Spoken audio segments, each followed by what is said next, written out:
Well, thank you very much for joining us this morning, and I'd like to thank all the business and civic leaders who've joined us here as well. Particularly, I'd like to thank Speaker Kotek and Representative Bailey, who have also joined us on this very, very important issue. Oregon's economy, I believe, is definitely moving in the right direction, but there are gaps, and we need to continue to lean into creating rural jobs and jobs that pay a living wage. And I'm committed to using every tool at my disposal to support 21st century innovation and industry and to attract investment that will create new jobs here in our state. Clean fuels is definitely a part of that. But currently, Oregon's clean fuels program is in suspended animation, to put it bluntly. While California and British Columbia continue to reap the benefits of capital investment and job creation by opening up their fuel markets to cleaner burning fuels, Oregon continues to lag behind. And we're here today to try to spark this homegrown industry that can capture a portion of the billions of dollars that Oregonians send out of the state every year to purchase diesel and gasoline and keep those dollars circulating here in our own economy.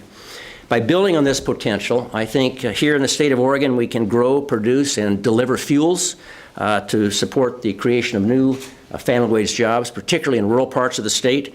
We can provide consumers with more choice at a lower cost, and we can benefit both our health and the health of our environment with less pollution and fewer toxins.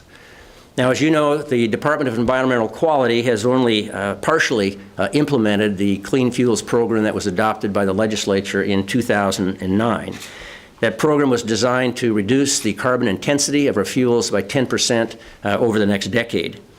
And while the agency has been collecting fuel data from producers and importers, it's not yet implemented the carbon reduction requirements of the legislation. So today I'm taking action to ensure that we can make our Clean Fuels program deliver on its potential to create jobs in this state and help our communities thrive.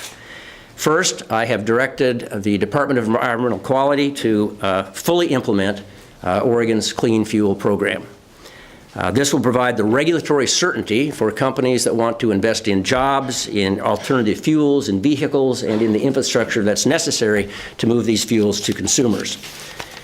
It's very clear to me, and I hope it's clear to people around this state, that delaying the full implementation of this program any longer has both economic and environmental consequences. In 2012, Oregonians sent $6 billion to import gas and diesel, while this homegrown group of low-carbon fuel producers has been locked out of this promising market.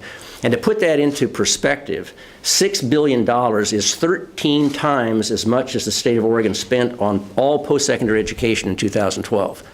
Those dollars don't benefit our schools, they don't circulate in our economy, they don't create jobs, and they don't support our businesses. The fact is we have no oil refineries in the state of Oregon. But we have something else. We've got biofuel producers, we've got feedstock growers, we've got a burgeoning group of electric vehicle producers. We've also got propane, natural gas, and other innovative fuel companies that are ready to invest as long as they have regulatory certainty.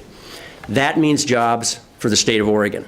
Our Clean Fuels program has the potential to create thousands of new jobs across the state, boost our state economy while saving millions of dollars that can stay here in the state of Oregon. Second, I'd like to introduce the people who are standing here who represent our new Clean Fuels Workforce Advisory Committee. I'm very pleased that we've had so many business and labor leaders who've been willing to step up and help maximize both the economic development and job creation potential of clean fuels for our state. Their contribution is going to ensure a much smoother transition to a much cleaner transportation system. Over the next year, I've asked them to answer some of the difficult questions about how we can leverage the potential of clean fuels in Oregon and accelerate job creation and accelerate investment. The potential is very, very, very real. From the Polk County Sheriff's Office, which is saving money and reducing pollution by converting their fleet to propane, to Daimler Trucks North America, I'm proud to say an Oregon company, which currently has 50% of the market share for natural gas long-haul trucks. One of the most powerful examples of this is the Port of Morrow, and the port director was unable to be here today, Gary Neal, but I want to just take a moment and talk about this because I think it demonstrates the huge potential of this Clean Fuels program for the state of Oregon. The Port of Morrow, some of you maybe have never been there, is now the second largest port in the state of Oregon. after the Port of Portland, largely because they found a sweet spot that connects Oregon farmers, Oregon innovators and processors, Oregon workers, and Oregon infrastructure with national and international markets. And clean fuels was a big part of that story. Between 2006 and 2011, employment in the state went down 5%. Employment in Morrow County went up 13.7%. That's a good story. And clean fuels played a significant part of that with investments in Pacific Ethanol's 42 million gallon facility, in Zeachem's 25 million gallon advanced biofuel facility, and in the ethanol load terminal. But this isn't just about fuels. Oregon Hay, Boardman Chip, and Greenwood Resources have found new markets for Oregon agricultural products. This clean fuels cluster, which is exactly what it is exactly the kind of innovation that can change the trajectory of economic development in rural Oregon and bring living wage jobs to struggling rural economies. And it's not just a niche play. Clean fuel, clean industry, clean tech, and clean energy are a key part of my innovation and jobs agenda. So finally, we have to make a critical choice. As our clean fuels program nears its sunset in 2015, we need to decide whether we're going to invest in clean fuels here at home or continue to export fuel dollars out of the state, out of the country, and out of the Oregon economy. Whether we're going to help diversify and grow that economy and lift up rural parts of our state, or whether we're going to continue to cling to the status quo and rely on fuels of the last century. We can do better. And I am convinced that we must, and indeed that we will, demonstrate the economic and environmental value of our clean fuels program and reauthorize it to help spur investment and innovation for an enduring prosperity for every part of this great state. With that, I'd like to introduce Sergeant Mark Garton from Polk County. Sergeant. Thanks, sir.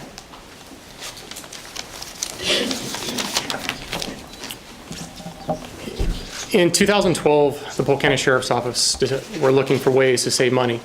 We're one of those timber-dependent counties that our budgets are continually going down, and for instance, this coming year we're going to lose probably 4 actual employees, and that's about 1/3 of our workforce on the patrol division.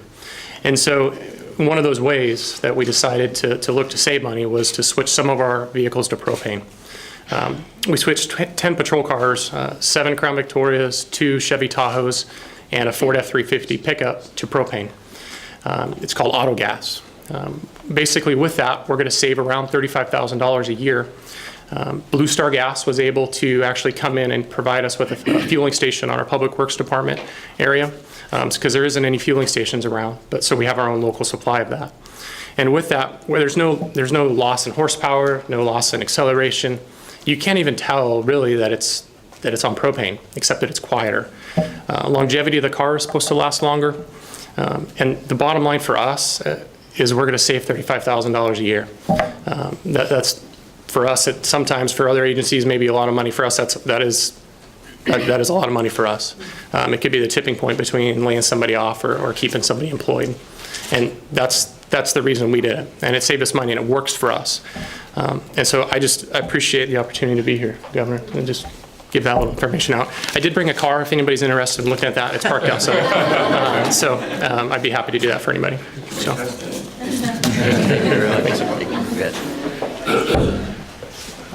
Now I'd like to introduce Robert Karnick from Daimler North America.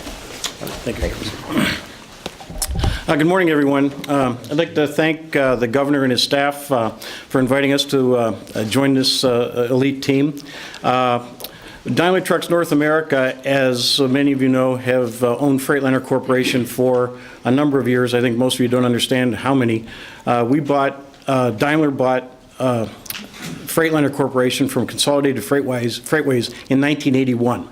So in 33 years, we've made remarkable strides in our products and our people, and it's been a great ride. We have recently solidified that with the announcement in September where we're going to build a new headquarters on Swan Island, and that's going to house most of our 3,000 Oregon employees.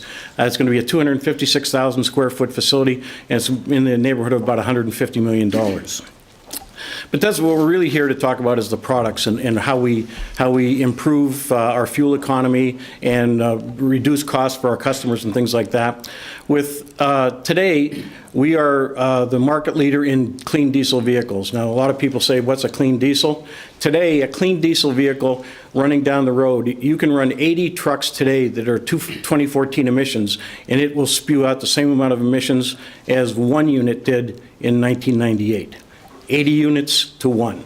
So what we really need to do is get some of these older diesel vehicles off the road and change to either clean diesel or alternate fuels. On the alternate fuel side, natural gas, as the governor mentioned, we've got almost a 50% market share with heavy-duty conventional vehicles. Now, that might sound like a lot, but in the grand scheme of things, it's only about 3,500 units.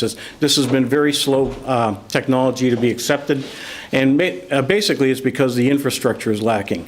In North America, and we travel all over, we tell customers at a ratio of about 20% that we can help them, 80% we can't because there's no infrastructure. In Oregon, the motor pool station notwithstanding, there isn't a station. So we really need to expand that and try to put at least one natural gas vehicle in the state in the near future. Because of those 3,500 units, not one of them has been delivered into the state of Oregon.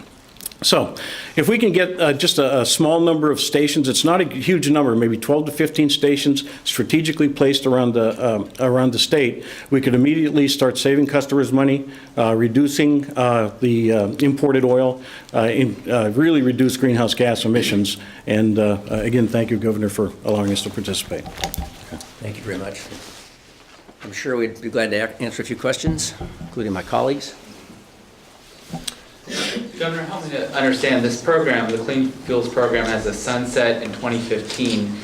So how does your action provide regulatory certainty if there's a sunset next year? Well, we intend to take the sunset off. Would that come through legislative action? Yes, it would. Are you aiming for this year, or have you given up on this year and looking at next year? No, we never give up, but we will get the sunset off, either this year or next year.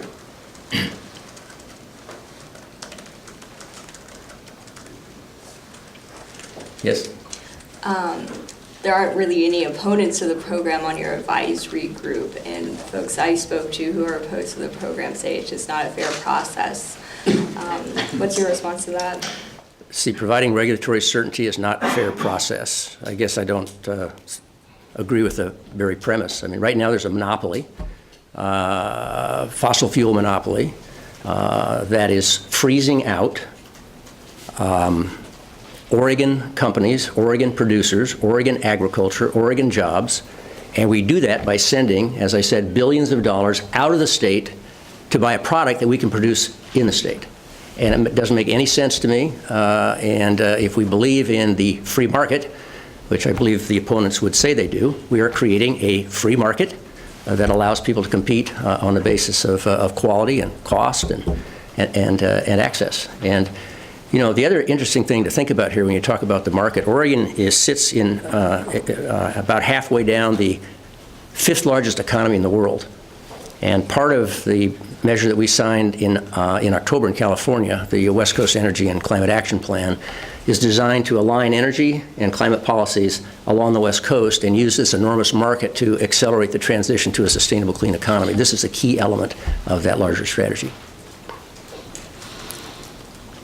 Great, thanks. Thank you very much.